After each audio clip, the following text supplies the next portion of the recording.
咁我哋有呢5種心智能，佢哋叫做高層次嘅心智能力。咁其中一種就叫做理性。我睇下我應該喺邊度寫落去好呢？我就喺呢度寫啦。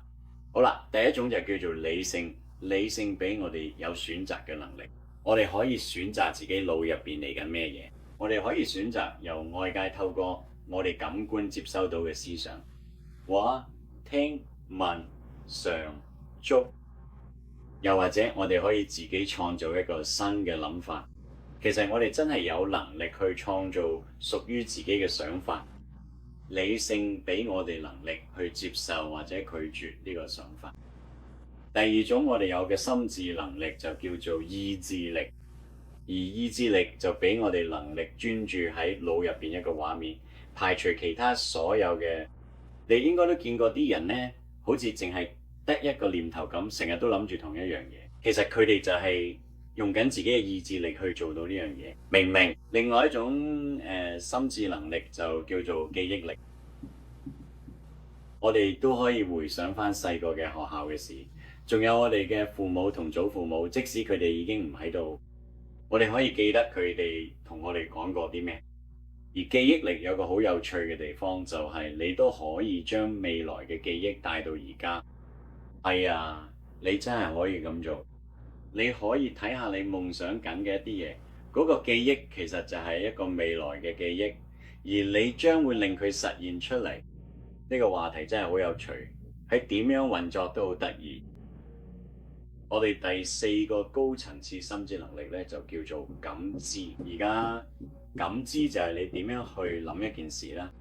例如我手頭上有個色輪，呢個係一個音樂色輪，我可以拎住呢個俾你哋，然之後話我睇唔到有個輪喎，我睇唔到有個輪，你就會話係啊，我見到有個輪喎，呢度有個色輪，呢個係會轉咗轉去，呢個係一個音樂嚟嘅。你可以話你見到有個輪，而我可以同你爭辯話我睇唔到，咁我可能係啱，但係你可能覺得我錯。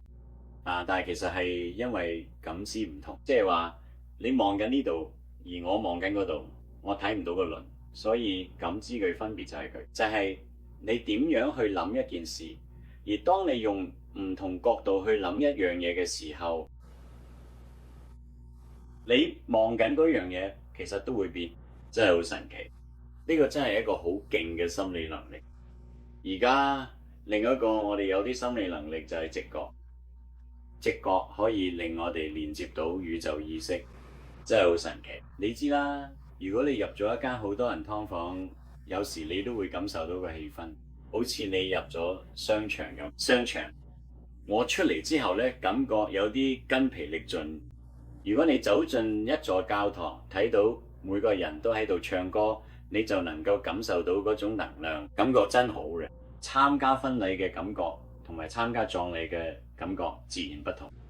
好嘅，呢個就係直覺，佢使你能夠同宇宙意識連接。最後亦都係你所有心智能力中非常重要嘅一種，就係想像力。而家想像力係一樣咩嘅呢？我哋想像力好豐富，知唔知？我可以望住一樣嘢，好似望住一堆磚頭，我已經可以想像到一間屋。明唔明？我就係有呢種能力。我哋想像力真係好豐富。你要做嘅就係用你嘅想像力去攞出嚟新主意。所以唔好淨係靠你嘅感官去嘅主意，睇下聽聞嘗觸，其實你可以用你嘅想像力去攞一個新主意出嚟，然後你可以將呢個主意放入你嘅意識入邊，之後你可以用理性去接受或者拒絕嘅，就好似你會接受或者拒絕你生活入邊發生緊嘅事一樣。所以你可以將一個主意放入你嘅意識入邊，你可以將你係百萬富翁呢個想法放入腦入邊。好啦，你可以睇住呢個諗法，雖然全世界嘅人會因為你而相信，淨係得你自己信。好啦，但你要做嘅就係，無論呢個想法係邊度嘅，係外面世界，你嘅感知定你嘅想像力，你都要將佢種落你嘅潛意識入邊。咁呢個做法會點呢？當你咁做嘅時候，其實會令你身體進入一個特定嘅震動狀態，而所有嘢都係頻率，明唔明？所有嘢都係震動。我之後幾日都會再講多少少關於呢樣嘢，但係喺下邊我漏咗佢哋未講。呢個就係你嘅身體，呢個只係一個圖解，實際上係幫你嘅思維帶嚟秩序。好啦，如果呢個係你嘅腦，你可以咁樣想像，你既有潛意識，亦都有潛意識思維，你仲有你嘅身體。當呢兩件事你意識中接受嘅諗法同你內心接受嘅諗法彼此協調一致時呢，佢會讓你進入一種能夠帶你飛向月球嘅震動頻率。確實係咁啊！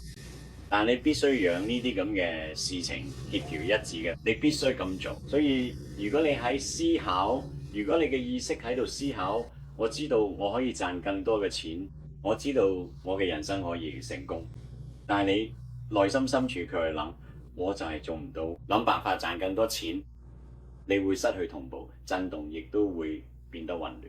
所以你要做嘅就係俾佢哋同步。